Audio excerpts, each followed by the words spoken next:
Justice Tariq Mahmood Jahangiri की degree का मामला। मियां दाऊद एडवोकेट की जस्टिस तारिक महमूद जहांगीरी को काम से रोकने की दरख्वास्त। जस्टिस तारिक जहांगीरी अदालत के सामने पेश। रोस्टरों पर वकला के रश के बाद चीफ जस्टिस की वकला को सीटों पर बैठने की हिदायत। चीफ जस्टिस सरफराज डोगर ने कहा कि मुअज़्ज़ज़ जस्टिस जहांगीरी साहब आए हुए, बाकी वकला बैठ जाएं, मुझे जहांगीरी को सुनना है। चीफ जस्टिस तारिक जहांगीरी ने बेंच पर एतराज़ आयद कर दिया।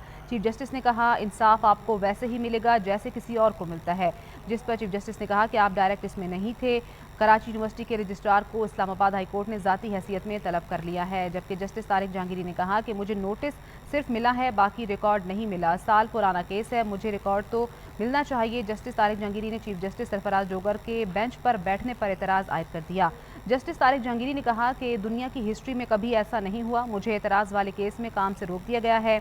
जस्टिस तारिक जहांगीरी ने कहा कि जहांगीरी साहब मेरे कोलीग हैं, कहीं नहीं जाते। पाकिस्तान भारत की जुडिशल हिस्ट्री में ऐसा नहीं होता कि कोई काम से रोक दे। किसी पटवारी को ऐसे काम से नहीं रोका जाता जैसे जनाब ने मुझे रोका।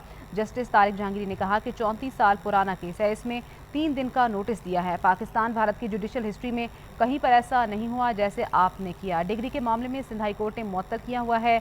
जस्टिस तारिक जहांगीरी ने कहा कि मेरे पास सारा रिकॉर्ड मौजूद है, मैं कुरान पर हलफ उठाने के लिए तैयार हूँ कि मेरी डिग्री असली है। कराची यूनिवर्सिटी ने कहीं नहीं लिखा कि मेरी डिग्री जाली है। वक्त बहुत कम है, ज़्यादा वक्त दें। रोज़ाना की बुनियाद पर यह केस चलाया जाए।